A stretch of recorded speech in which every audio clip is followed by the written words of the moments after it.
Hi అండి, welcome to Akshaya నానమ్మస్ kitchen. ఈరోజు capsicum, టమాటా, కొత్తిమీర వేసి పచ్చడి చేస్తున్నానండి. ఇదిగోండి కొత్తిమీర, కొంచెం చింతపండు, ఇదిగోండి రుచికి కారానికి తగ్గట్టుగా పచ్చిమిర్చి, ఇదిగోండి పావు కేజీ టమాటాలు, ఒక పావు కేజీ క్యాప్సికమ్, దానికి సరిపడా వెల్లుల్లి, జీలకర్ర అండి. ప్రాసెస్ స్టార్ట్ చేసుకుందాము. ఇప్పుడు కొంచెం అంత నూనె వేసి స్టార్ట్ చేద్దామండి. ఇదిగోండి నూనె వేసాను. నూనె కొంచెం ఎక్కువే పడుతుందండి, వేగాలి కాబట్టి. కాగింది. నేను ముందుగా పచ్చిమిర్చిని చిందకోకుండా రెండుగా కట్ చేసుకొని వేసుకున్నానండి. ఈలోపు వేగుతూ ఉండగా మనం టమాటాలు, క్యాప్సికమ్ కట్ చేసుకుందాం. సిమ్లో పెట్టుకున్నాను, అవి మగ్గుతూ ఉన్నాయి. చక్కగా నీట్గా కడుక్కున్నాను. చిన్న చిన్న ముక్కలుగా కట్ చేసుకొని ఇదిగోండి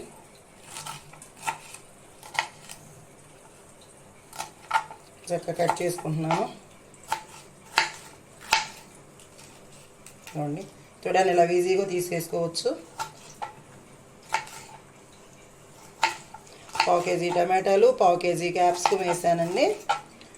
దానికి తగ్గట్టు, కారానికి తగ్గట్టు నేను పచ్చిమిర్చి వేసుకున్నాను. మీరు దీంట్లో ఎండుమిర్చితో కూడా చేసుకోవచ్చండి, ఇంకా బాగుంటుంది. ఇదిగోండి నీట్గా కడిగి చక్కగా ఇలా చిన్న ముక్కలుగా కట్ చేసుకున్నాను. చూడండి, ఇదిగోండి వేగుతున్నాయి. ఇదిగోండి కొంచెం పచ్చిమిర్చి వేగిన పచ్చివాసపోయే వరకు పచ్చిమిర్చి వేయించేసి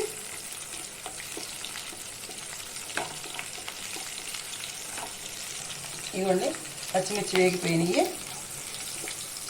పచ్చివాసన పోయే వరకు వీటిని వేయించుకోవాలి. ముందు వేయించుకున్న తర్వాత ఇదిగోండి క్యాప్సికమ్ ముక్కలు వేస్తున్నాను. ఒకసారి కలయి తిప్పుకొని ఇవి మగ్గనివ్వాలండి.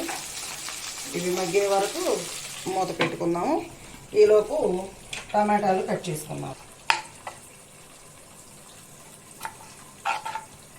ఇదిగోండి టమాటాలు సన్నగా తరుక్కుంటే తొందరగా మగ్గుతాయండి.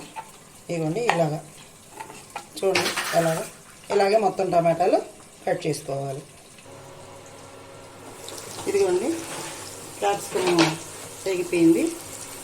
ఇప్పుడు ఇందులోకి టమాటాలు కట్ చేసుకున్నాను కదా, టమాటాలు వేసేస్తున్నాను.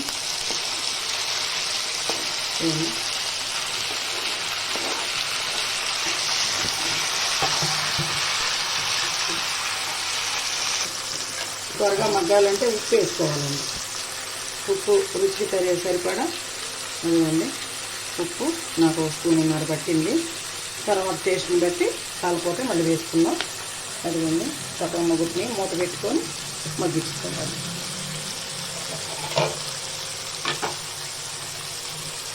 ఇదిగోండి ఉప్పు కలిసేలాగా ఒకసారి ఇలాగ అనుకొని బాగా మగ్గిపోయే వరకు ఉంచుకోవాలి. కొంచెం అంత చింతపండు తీసుకున్నాను. చింతపండు కూడా శుభ్రంగా కడుక్కొని వేసుకోవాలి. వేసుకుంటుంది చింతపండులో కూడా శుభ్రంగా నీళ్ళలో జాడించుకొని వేసుకోవాలండి. ఇవన్నీ మూత పెట్టుకొని మగ్గించుకుంటున్నాను.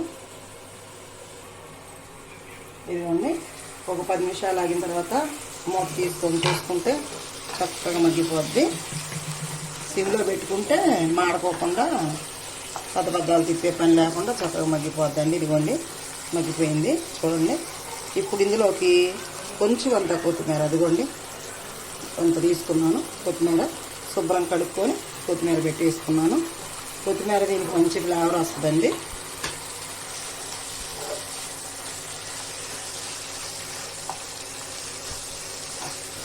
ఒక 2 నిమిషాలు అలా కలుపుకొని పొయ్యి కట్టేసుకోవచ్చు.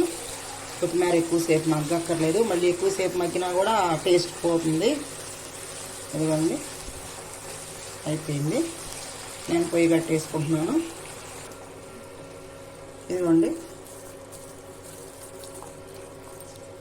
కొంచెం వెల్లుల్లిపాయలు, ఇదిగోండి వెల్లుల్లిపాయలు ఇందులోనే వేస్తున్నాను. ఆ వేడి కొంచెం మగ్గితే ఇంక బాగుంటుంది టేస్ట్. ఇదిగోండి జీలకర్ర, కొంతమంది పచ్చిగా వేసుకోవటం ఇష్టమైతే అలా కూడా వేసుకోవచ్చు. ఈ పచ్చడికి మాత్రం ఒక్క రమ్మ అట్లా మగ్గితేనే బాగుంటుందండి. ఇదిగోండి నేను ఆల్రెడీ పొయ్యి కట్టేసినాకే వేసాను. ఇది నారనిచ్చి మిక్సీ చేసుకుందాం అండి. మిక్సీ చేసుకున్నాం మీకు చూపిస్తాను. ఇదిగోండి శుభ్రంగా ఆరిపోయింది. మిక్సీ జార్లో వేసుకున్నాను. మిక్సీ చేసుకుంటున్నాము. ఇదిగోండి క్యాప్సికమ్ టమాటా కొత్తిమీర పచ్చడి ఇలా చేశాను చూడండి. మీరు కూడా ఇలా ట్రై చేసి మీకు టేస్ట్ ఎలా వచ్చిందో చెప్పండి. మంచి టేస్టీ ఉంటుందండి. రైస్లో చేసి తినొచ్చు, చపాతీకి తినొచ్చు. చపాతీకి కూడా బాగుంటుందండి పచ్చడి. వాళ్ళ తర్వాత ఇడ్లీకి తినొచ్చు.